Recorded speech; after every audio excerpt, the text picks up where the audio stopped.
Assalamualaikum warahmatullahi wabarakatuh.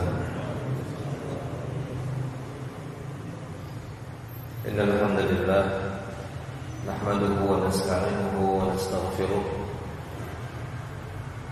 wa na'udzu billahi min shururi anfusina wa min sayyiati a'malina. Man yahdihillahu fala mudilla lahu wa man yudlil fala hadiya lahu. أشهد أن لا إله إلا الله وحده لا شريك له وأشهد أن محمدا عبده ورسوله.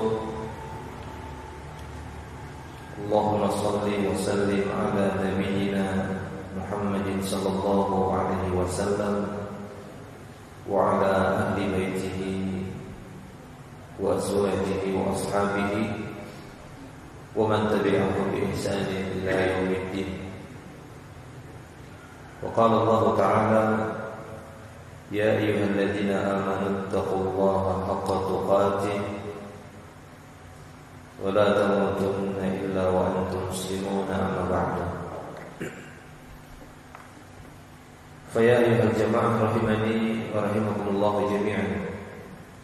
Alhamdulillah, kita bersyukur kepada Allah Subhanahu wa taala atas segala limpahan karunia dan nikmat-Nya. Pada pagi hari yang berbahagia ini kita dipertemukan kembali oleh Allah Subhanahu wa taala, berkumpul di majelis ilmu yang mulia ini untuk beristifadah dengan materi kajian yang disebutkan di dalamnya, dan mudah-mudahan Allah Subhanahu wa taala melimpahkan kepada kita semua ilmu yang bermanfaat, diberikan keberkahan serta sakinah dan rahmat-Nya.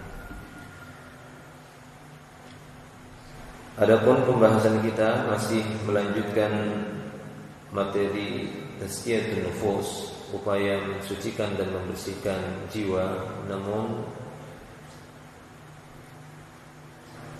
buku yang kita pakai tidak kepada buku tazkiyatun nufus yang sebelumnya karena sudah selesai, alhamdulillah, yang disusun oleh Dr. Ahmad Farid.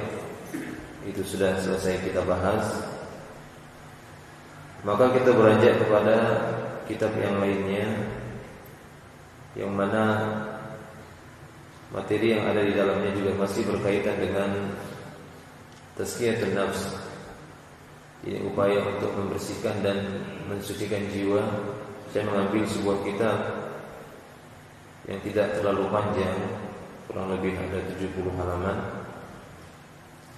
yang disusun oleh Syekh Salim bin Id al-Hilali, Syekh Abu Usama Salim bin Id al-Hilali, cetakan Darul Ibn Qayyim, yakni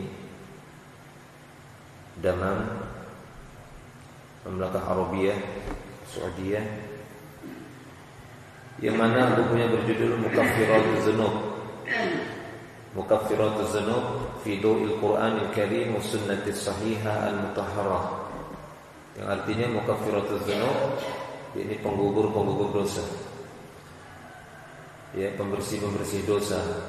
Dia memberikan judul Mukaffiratuz Dzunub, ini pembersih ataupun penggugur dosa, fi Daw'il Qur'anil Karim, dengan cahaya Al-Qur'an yang mulia, wa Sunnatis Sahihah, dan sunnah yang sahihah Al-Mutahharah. Dan di sini beliau menyebutkan di antara dalil yang mendorong beliau untuk menulis buku ini ataupun kitab ini. Jadi di sana disebutkan dalam sebuah hadis yang diriwayatkan di dalam Sahihul Jami' As-Shaghir wa ziyadatuhu, nomor hadis yang 4206. Rasulullah sallallahu alaihi wasallam telah bersabda, dan beliau berkata, fi ma yarwihi an rabbih, hadis yang dia riwayatkan dari Rabb-nya, atau biasa dikenal dengan hadis qudsi. Beliau langsung mengatakan fi ma yarwihi an rabbih.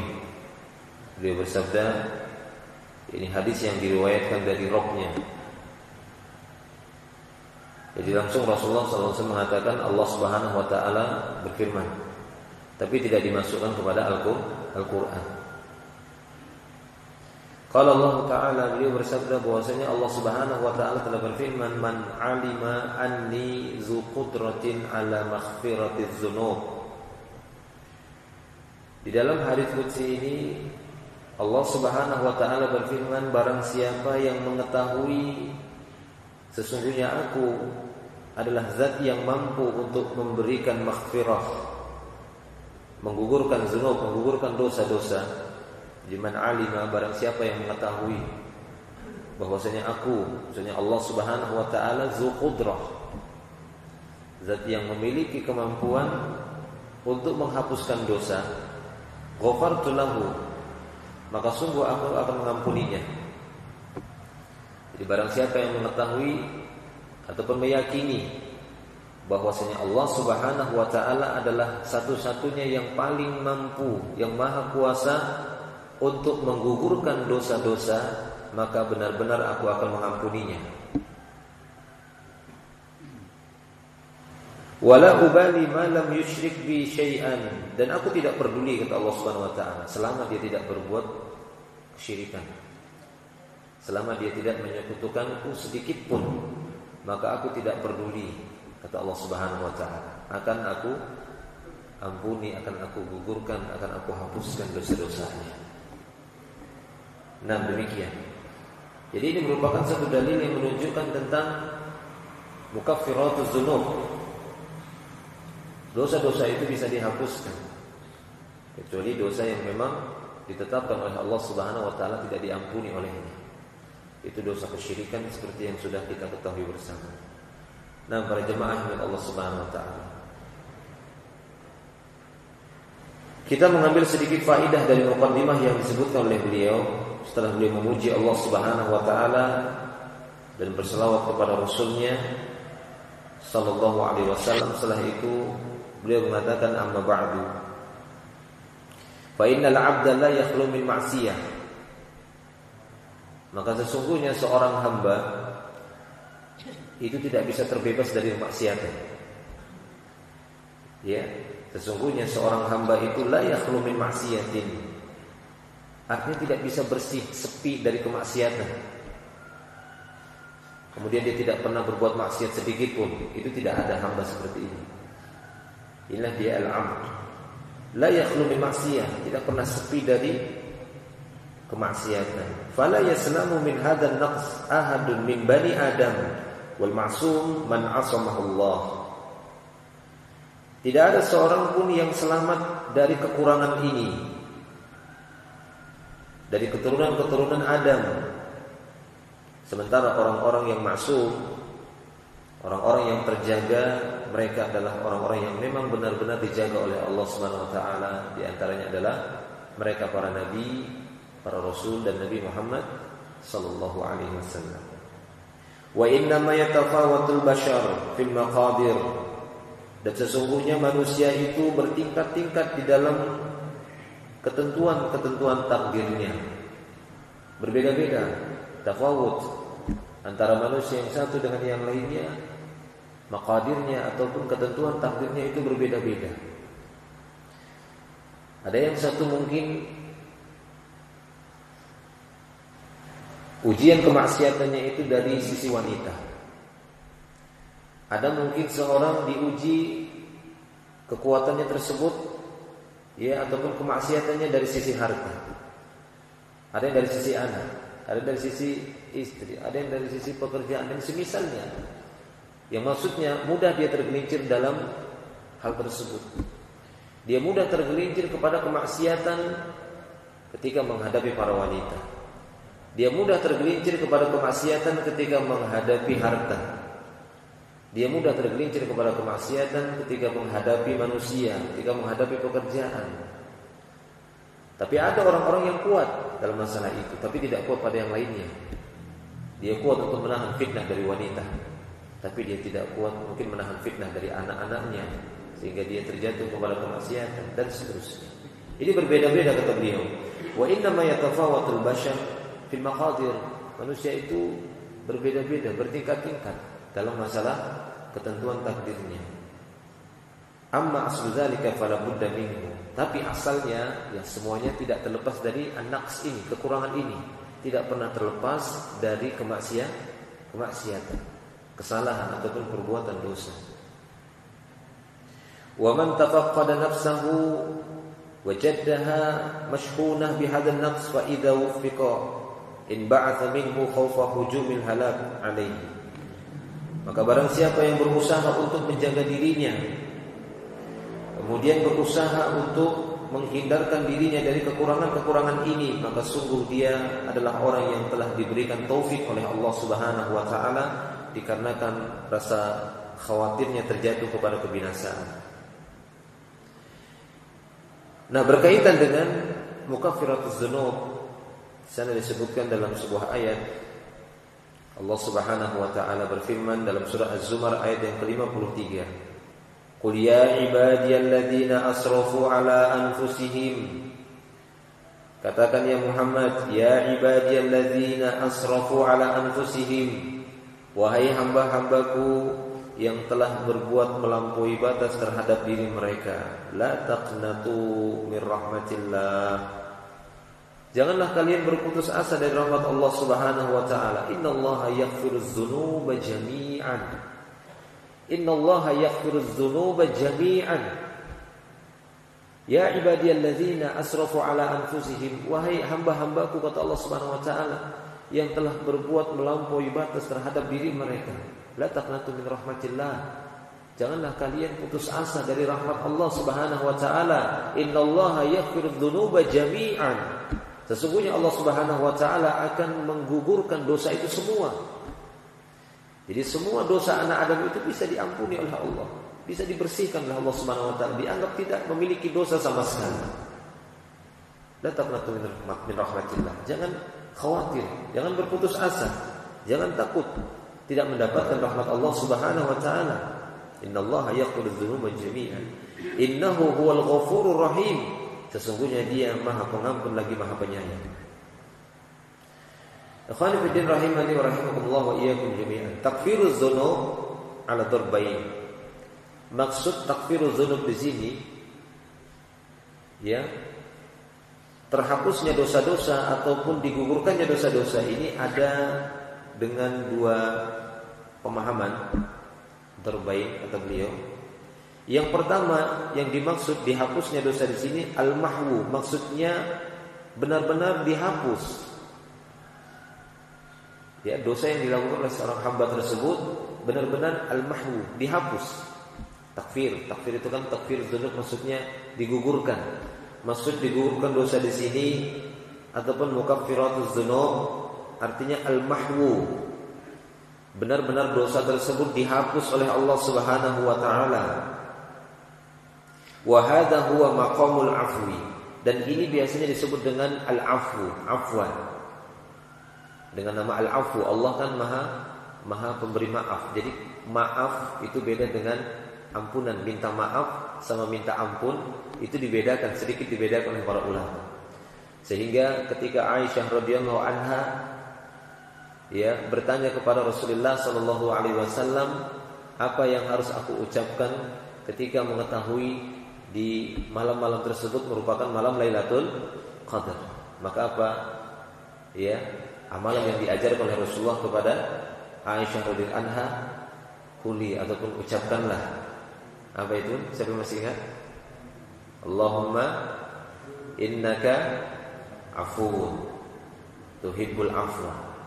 Allahumma innaka afuwun tuhibbul afwa. Ya Allah, Engkau sesungguhnya Engkau zat yang Maha Pemaaf, maafkan ya Allah.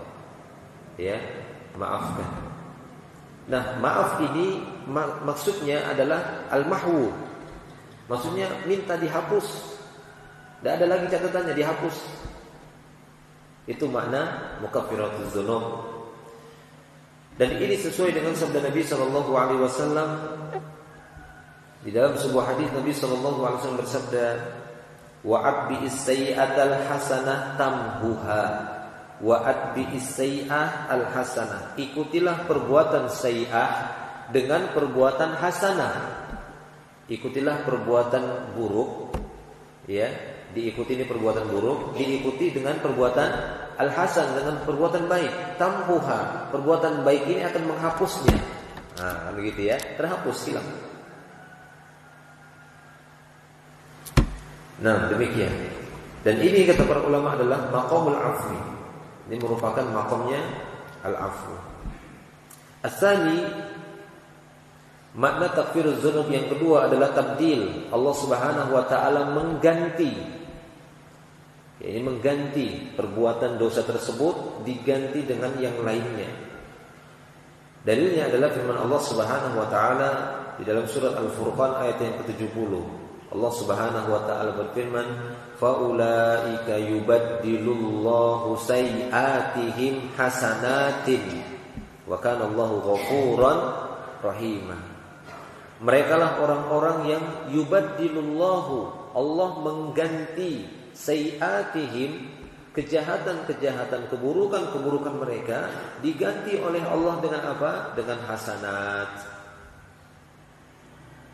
Keburukan-keburukan itu diganti oleh Allah Subhanahu wa taala dengan hasanat.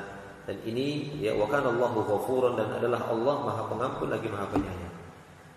Wa hadha huwa maqamul maghfirah. Inilah yang disebut dengan maqamul maghfirah, kedudukan maghfirah. Makna maghfirah seperti itu, diganti. Dosa yang dilakukan diganti dengan kebaikan. Kalau tadi benar dihapus yang pertama.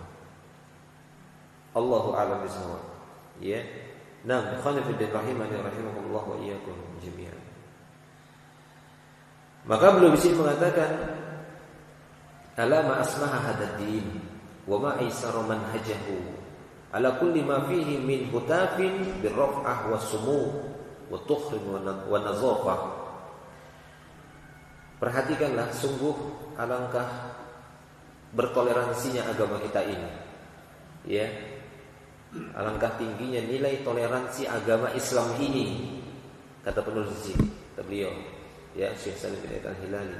Wa ma aisara manhajahu, ya, dan alangkah mudahnya metode beragama Islam ini. Kenapa? Ala kulli ma fihi min hutafin birraf'ah wa sumu wa tuhr wa nazafah. Karena setiap seruan yang ada di dalam agama ini tujuannya adalah untuk meninggikan derajat hamba tadi, raf'ah, untuk diangkatnya kedudukannya, derajatnya, untuk disucikan, dibersihkan. Jadi maksudnya tidaklah Allah Subhanahu wa taala, atau tidaklah di dalam Islam ini kita dapati seruan-seruan, kita diajak begini, diajak seperti itu, diajak dan yang lainnya, dilarang ini, dilarang itu. Seruan-seruan yang ada di dalam agama Islam ini tujuannya adalah untuk raf'ah wassumu, untuk diangkatnya derajat manusia itu, bukan untuk direndahkan, bukan untuk dilecehkan, bukan untuk dipersulit, tidak. Bahkan tidak ada sesuatu pun yang kita dapati sulit di dalam agama Islam. Adakah yang sulit dalam agama Islam? Tidak ada. Yang membuat sulit itu adalah hawa nafsu manusia itu sendiri. Yang membuat sulit agama tersebut karena mengikuti langkah-langkah syaitan, sehingga agama ini terlihat sulit, padahal tidak ada yang sulit. Ya, sampai beliau mengatakan alangkah ya ma'asmah hadad din. Ya, alangkah bertoleransinya agama ini. Tidak didapati kesulitan, bahkan kita dapati aisar manhaj. Semudah-mudah manhaj beragama itu hanyalah ada di dalam agama Islam. Enggak ada selain dari agama Islam ini yang kita dapati metode beragama, cara beragamanya semudah di dalam Islam. Mudah sekali. Dan Allah Subhanahu wa taala ketika memberikan takalif wal hudud wal awamir wal zawajir allati ghayatuha insya'un nufusin wa zakiyatin tahirah, dan bentuk-bentuk takalif, ya, taklif, beban-beban syariat yang didapati, hudud ataupun hukum-hukum yang berkaitan dengan hudud, wal awamir, perintah-perintah, zawajir, larangan-larangan keras. Ghayatuha, tujuan utamanya kata beliau insya'an nufus, untuk menghidupkan jiwa, supaya jiwa manusia itu hidup, ya, tidak mati, tidak tenggelam, ditenggelamkan oleh hawa nafsu ataupun oleh langkah-langkah syaitan. Zakiyatin tahirah, sehingga jiwa itu pun terasa sucinya, bersihnya. Kesucian jiwa itu akan terasa ketika adanya beban-beban syariat tadi yang dikerjakan, adanya hudud, adanya perintah-perintah, adanya larangan-larangan keras. Itu tujuannya adalah untuk menghidupkan nafsnya manusia, jiwanya manusia, untuk mensucikan dan membersihkannya.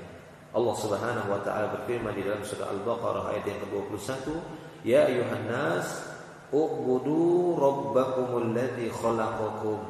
Wahai manusia, beribadahlah kepada Rabb kalian, sembahlah Rabb kalian. Sembahlah Rabb kalian yang telah menciptakan kalian, walladzina min qablikum la'allakum tattaqun, dan yang telah menciptakan orang-orang sebelum kalian agar kalian bertakwa. Lihat, Allah Subhanahu wa taala memanggil manusia untuk nyembah Allah. Tujuannya apa? Tujuannya untuk mengangkat derajat mereka, karena tidak ada yang lebih tinggi derajatnya daripada derajat ketakwaan. Itulah merupakan bekal setiap hamba. Zadut taqwa, bekal terbaik adalah khairuz zad at-taqwa. Sebaik-baik bekal adalah ketakwaan. Allah panggil mereka, Allah perintahkan, Allah bebani mereka untuk ibadah. Ya ayuhan nas, u'budu rabbakumul ladzi khalaqakum walladzina min qablikum la'allakum tattaqun. Ini secara umum, di sana kita dapat juga ada secara tersendiri satu amal dengan amal yang lainnya, tapi ini umum berbentuk ibadah. Ataupun seperti ketetapan Allah Subhanahu wa taala untuk berpuasa, untuk berjihad, untuk bersedekah, untuk berzakat, maka di sana akan disebutkan faedah dan manfaatnya adalah untuk kemaslahatan si hamba itu sendiri. Baik, khonifidin rahimani wa rahimakumullah. Demikian beberapa muqaddimah yang bisa kita ambil faedahnya dari muqaddimah beliau ini. Kita masuk kepada pembahasan yang pertama. Di antara amalan yang bisa menggugurkan dosa-dosa seorang hamba adalah al-Islam. Beliau mengatakan al-Islam ini merupakan awal yang paling utama untuk menggugurkan dosa adalah seorang masuk ke dalam Islam. Dukhul Islam, masuk ke dalam Islam. Al-asas al-maqbul indallahi subhanahu wa ta'ala huwal Islam. Asas ataupun pondasi yang pertama sekali yang paling diterima oleh Allah, yang paling diterima di sisi Allah Subhanahu wa taala huwal Islam, yaitu Islam ini.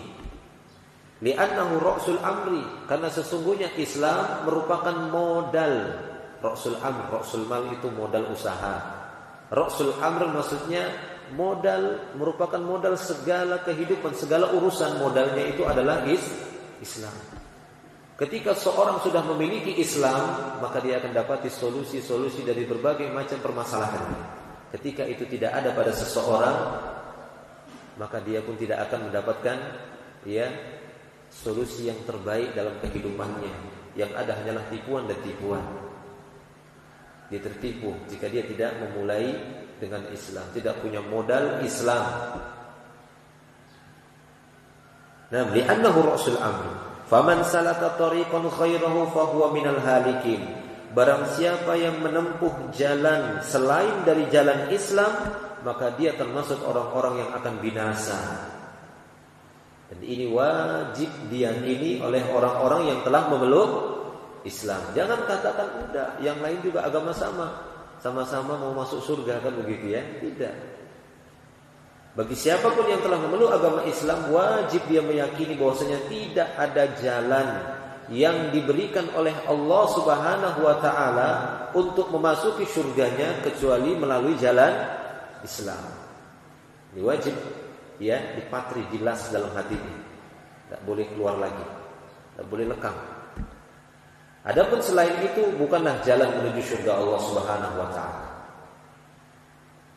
Kenapa demikian? Karena Allah Subhanahu wa taala berfirman dalam surat Ali Imran ayat 19. Allah taala berfirman, "Innad din 'indallah al-Islam." Sesungguhnya din, agama yang banyak. Dalam kehidupan manusia tersebar banyak din, tapi mana din yang indallah? Inda itu kan menunjukkan makna di sisi dekat. Yang paling diterima di sisi Allah Subhanahu wa taala, din itu adalah dinul Islam ini.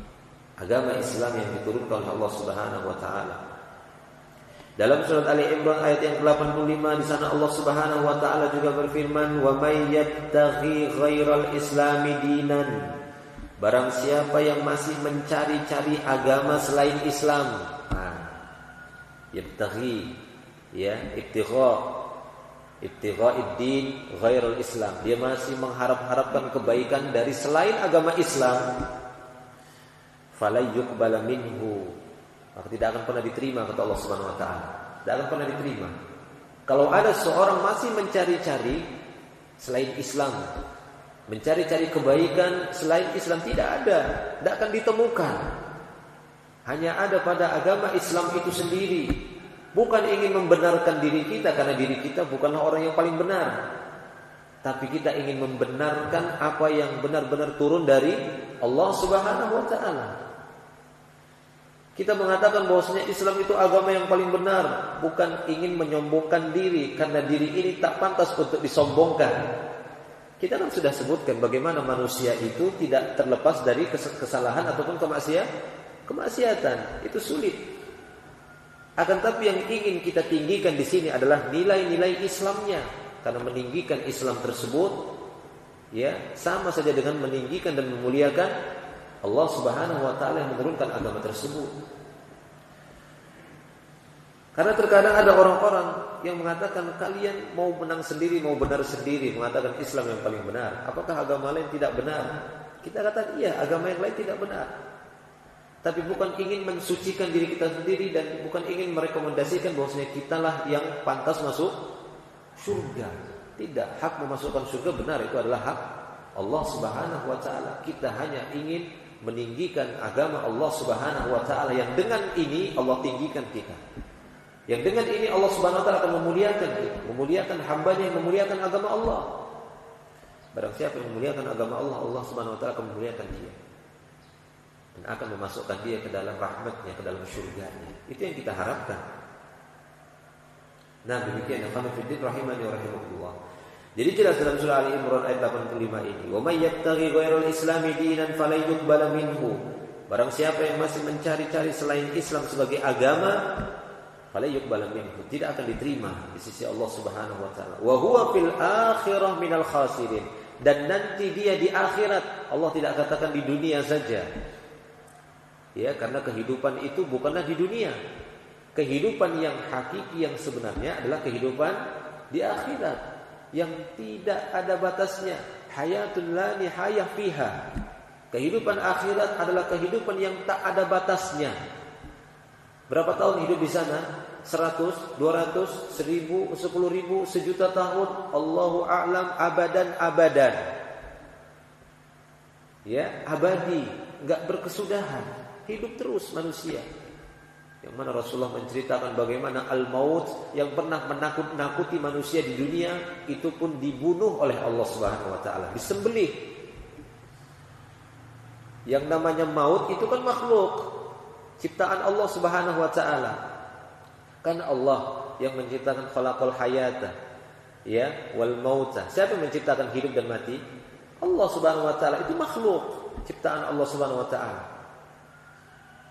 Adapun nanti yaumil akhir, Allah Subhanahu wa taala akan mendatangkan al-maut itu dalam bentuk seekor kabsh. Ya, dalam bentuk seekor kambing putih. Kemudian disembelih, dipanggil, wahai penduduk neraka. Yang mana penduduk neraka itu tidak ada lagi penduduk surga. Sudah dimasukkan semua ke dalam surga, yang masih tertinggal di neraka, tapi dia calon penduduk surga. Sudah dikeluarkan semuanya. Keluarkan yang masih ada keimanan walaupun seberat zarrah, seberat biji sawi, keluarkan, masukkan ke dalam surga. Ada sebuah sungai di depan pintu surga namanya Nahrul Hayat. Diceluplah mereka di situ sehingga mereka bagaikan biji yang pecah. Pernah lihat biji pecah kan gitu ya? Seperti itu, tumbuh bersih lagi, dimasukkan ke surga sehingga tidak tersisa lagi. Maka setelah itu Allah datangkan al-maut ini dalam bentuk seekor kambing. Dipanggil penduduk neraka, hai ahlun nar, sini lihat. Hai ahlu jannah, lihat ini. Kemudian disembelih. Maut itu mati. Ya, sehingga berteriaklah penduduk neraka waktu itu, berteriak-teriak. Kenapa mereka berteriak? Ya berputus asa, karena mereka hidup terus. Mereka mengharapkan agar mereka mati, berhenti dari azab-azab atau siksaan tersebut yang sangat menyakitkan dan memedihkan. Mereka berharap mati. Tapi ketika melihat kematian itu juga dimatikan, loh kapan kita matinya? Abadan-abadan. Penduduk surga bertambah sedihnya, bertambah mereka berteriaknya. Penduduk neraka bertambah sedihnya, bertambah berteriaknya. Penduduk surga bertambah gembiranya. Mereka sudah gembira sebenarnya dimasukkan dalam surga, tapi tambah gembira lagi ketika mereka menyaksikan, mati sudah mati, maut sudah maut, kan begitu ya? Ya sudah, nggak ada lagi yang ditakutkan. Kalau di dunia berdebar-debar jantung kita ini, kapan kita matinya ini? Kapan kita matinya? Apakah kita mengatakan dan kita meyakini, saya tidak akan mati? Tidak, kita menanti-nanti waktu kematian kita. Subhanallah. Menakutkan. Dan apabila kematian itu sudah dekat, itu membuat sakrat, kan gitu ya, sekarat. Tapi itu tidak nanti penduduk surga. Iya. Makanya di sini Allah Subhanahu wa taala mengatakan, barang siapa yang masih mencari selain Islam, ya, dari agama, maka tidak akan pernah diterima. Wa huwa fil akhirah. Allah hanya mengatakan nanti di akhirat dia termasuk orang yang rugi. Ya, tidak terlalu banyak ancaman di dalam Al-Quran, di dalam hadis. Tidak terlalu banyak ancaman azab itu di dunia, sedikit ancaman-ancaman yang sifatnya diarahkan kepada kehidupan dunia. Tapi kepada kehidupan akhirat hampir rata-rata ayat-ayat yang di sana menyebutkan tentang kebahagiaan ataupun ancaman, maka akan disebutkan akhirat. Iya atau tidak? Iya. Kenapa? Karena sebenarnya itu kehidupan yang sebenarnya, kehidupan yang hakiki adalah kehidupan akhirat yang perlu diperhatikan. Nah, ya khanifuddin rahimani wa rahimakumullah wa iyyakum jami'an. Demikian juga firman Allah Subhanahu wa taala di dalam surat Al-Anfal. Di dalam surat Al-Anfal Allah Subhanahu wa taala menyebutkan tentang orang-orang yang mau berhenti dari kekufurannya, berhenti dari kekafirannya, kemudian masuk ke dalam Islam, masuk kepada agama Allah. Allah akan menggugurkan segala bentuk dosa, kesalahan, kemaksiatan yang pernah dia lakukan sebelum dia meninggalkan kekafiran tersebut. Dalam surah Al-Anfal ayat yang ke-38 dan 39 Allah Ta'ala berfirman, Qul lilladzina kafaru iyantahau. Katakan ya Muhammad kepada orang-orang kafir, iyantahau, kalau mereka mau berhenti dari kekafirannya, yukfar lahum ma qad salafa. Kalau mereka mau berhenti dari kekafirannya, maka akan digugurkan apa yang telah mereka lakukan sebelumnya. Apa yang mereka lakukan? Apakah ada pahalanya? Adakah pahala kebaikan bagi orang-orang yang belum memeluk Islam? Adakah catatan kebaikan untuk mereka? Setitik seberat darah pun tidak dicatat sebagai kebaikan, walaupun mereka berbuat baik. Mereka menolong, melakukan kegiatan sosial, menolong bencana, kan gitu ya. Ini bukan kepada kejahatan yang kita lihat, kan gitu ya. Melakukan ini itu, memang ia bisa dirasakan manfaatnya, bisa dirasakan, kan begitu ya. Tapi apakah dicatat oleh Allah sebagai nilai kebaikan, sebagai catatan amal kebaikan dalam catatan Allah? Tidak sama sekali. Gak akan diterima oleh Allah Subhanahu wa taala sampai mereka beriman. Ya. Ma mana'ahum an tuqbala minhum sadaqatahum illa annahum kafaru billahi wa rasulihi. Dalam surah Taubah itu. Lebih seperti itu. Tidak ada yang menghalangi mereka untuk diterimanya sedekah-sedekah mereka, melainkan karena mereka masih kafir kepada Allah dan Rasulnya. Jadi sedekah mereka, infak mereka, bantuan mereka, apakah ini bukan kebaikan? Iya, kita katakan ini kebaikan, tapi kebaikan mereka tidak diterima sebagai nilai kebaikan di sisi Allah Subhanahu wa taala. Ini dia. Ya, apalagi dosa-dosanya, dosa kekafirannya. Tidak beriman itu lebih berat lagi dosanya. Oleh karena itu, para ulama tafsir mengatakan ketika Allah taala berfirman, ya, ma salakakum fi saqar? Qalu lam naku minal musallin. Ada ayat itu ya. Ketika Allah Ta'ala ataupun ditanyakan kepada para penduduk neraka tersebut yang masuk kepada neraka Saqar, ma salakakum fi saqar? Apa yang menyebabkan kalian masuk neraka Saqar? Qalu, mereka jawab apa? Lam nakum minal musallin. Kami dulu enggak mengerjakan sholat. Sebenarnya ayat ini ditujukan kepada orang-orang orang kafir, bukan untuk orang muslim ini. Sehingga kata para ulama, orang kafir yang tidak beriman, ya, mereka berlipat-lipat siksaannya. Sudah kena siksa karena kekafirannya, ini lebih berat, dan mereka juga disiksa oleh Allah karena tidak melakukan perintah Allah di bawah Islam. Kalau Islam tadi kan perintah utamanya.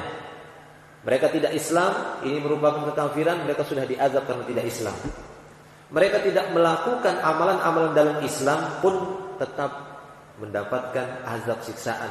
Mereka enggak puasa diazab, enggak sholat diazab. Orang muslim yang sudah beriman saja diancam masuk neraka sakor gara-gara tidak sholat. Ya, apalagi mereka. Nah, demikian. Maka ikhwan fillah rahimani wa rahimakumullah wa iyyakum jami'an. Di sini Allah Subhanahu wa taala menyebutkan, jika katakan ya Muhammad kepada orang-orang kafir tersebut, jika mereka berhenti dari kekafirannya, maka yukfar lahum ma qad salaf, maka akan diampuni dosa-dosa mereka yang telah lalu. Wa iyaudu, tapi kalau mereka kembali lagi kafir lagi, faqad madat sunnatul awwalin, maka sungguh berlaku ya sunnah orang-orang terdahulu.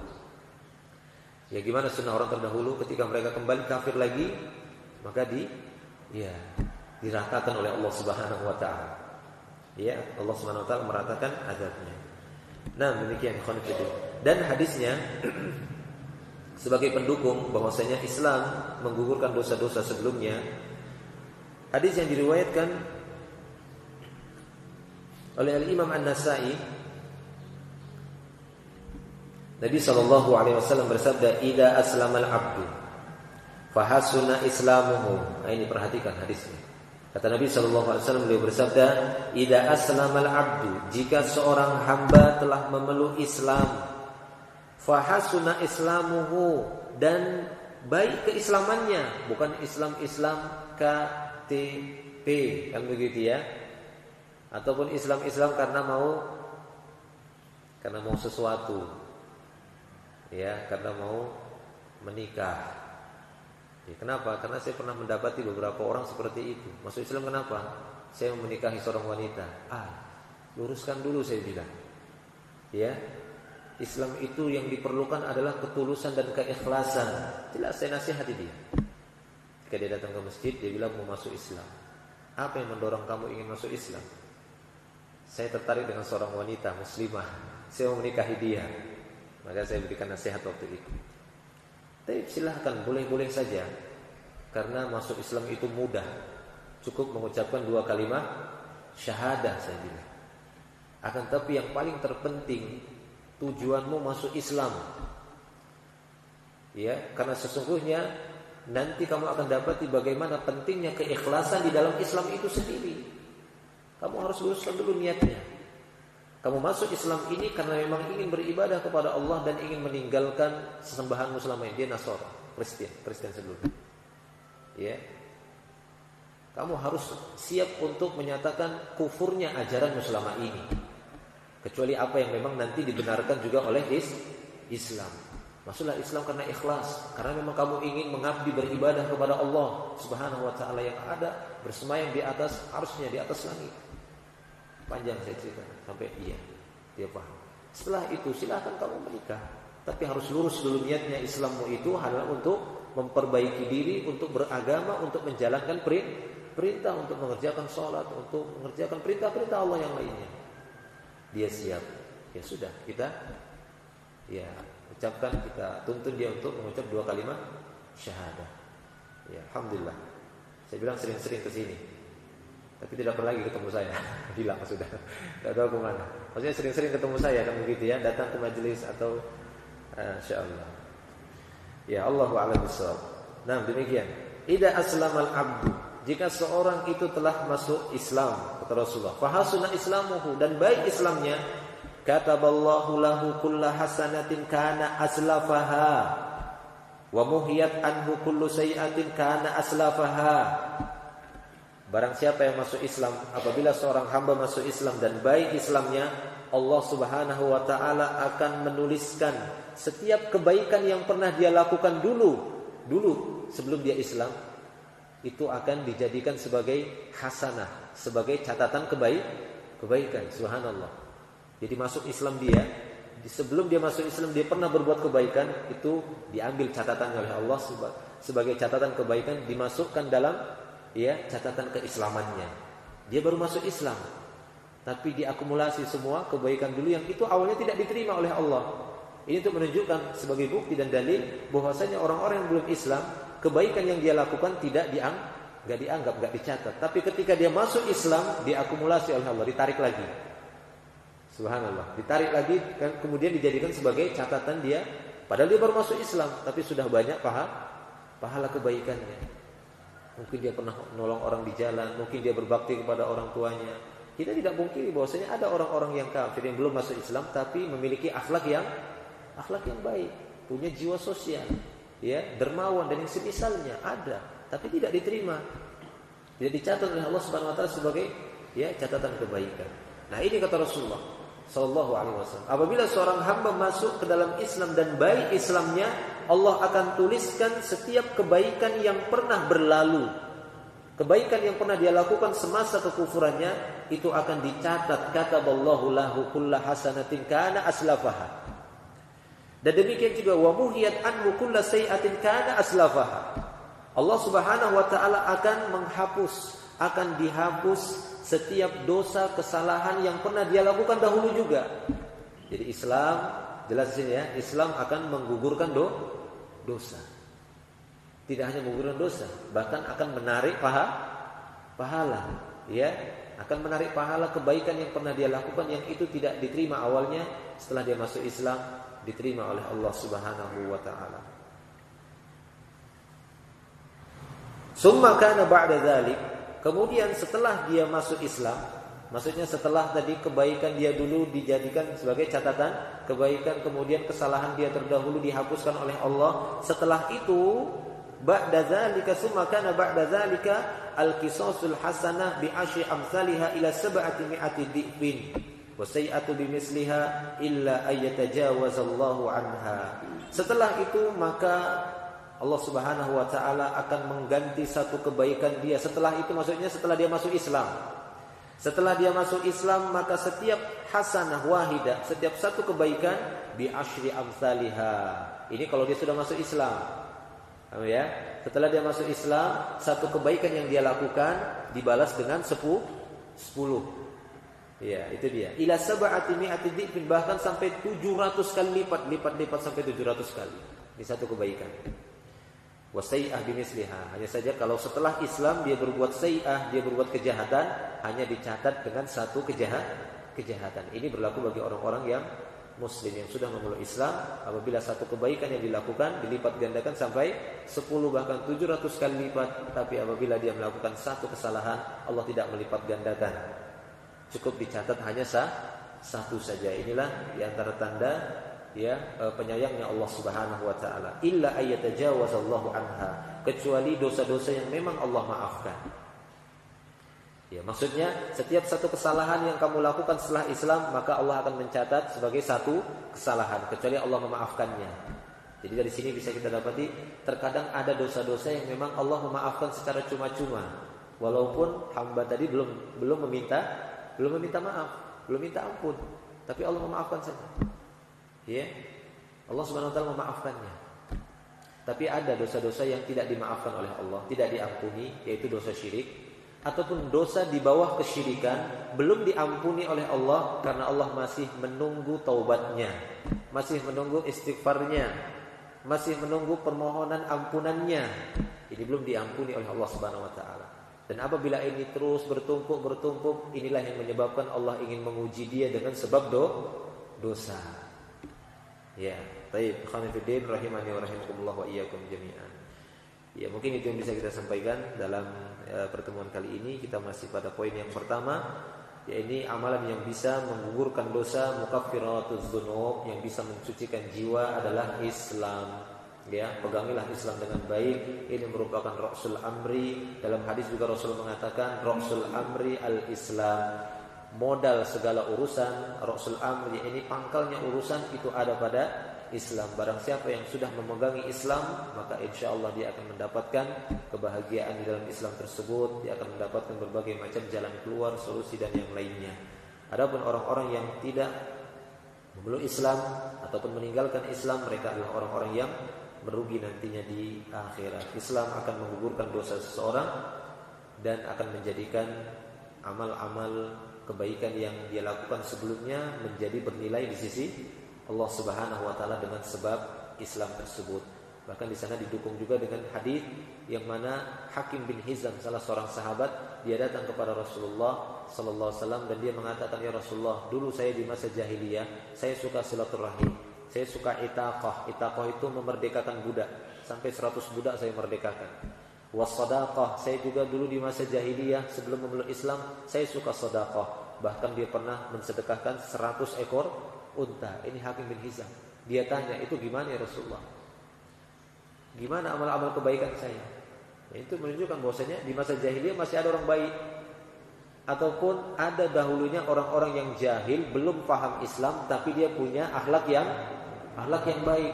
Hanya saja yang disayangkan, sudah memeluk Islam kok masih belum punya akhlak yang baik. Yang disayangkan kan seperti itu. Ya, tapi tidak kita pungkiri ada orang yang belum dapat Islam tapi punya akhlak yang baik. Sama seperti Hakim bin Hizam ini, dia tanya, "Rasulullah, kuntu fil jahiliyah minal itaqah wassadaqah, ya, wasilaturrahim." Dulu saya di masa jahiliyah, saya suka silaturrahim. Saya suka memerdekakan budak, itaqah. Saya suka sedekah, ya, mensedekahkan harta sampai 100 ekor unta pernah dia sedekahkan secara cuma-cuma. Itu gimana ya Rasulullah? Maka Rasulullah SAW mengatakan kepada Hakim bin Hizam, "Ya Hakim bin Hizam, aslamta alama aslafa laka minal khair." Wahai Hakim bin Hizam, engkau masuk Islam dengan membawa seluruh pahala kebaikan yang pernah kamu lakukan dulu, itu kamu bawa setelah kamu masuk Islam. Subhanallah.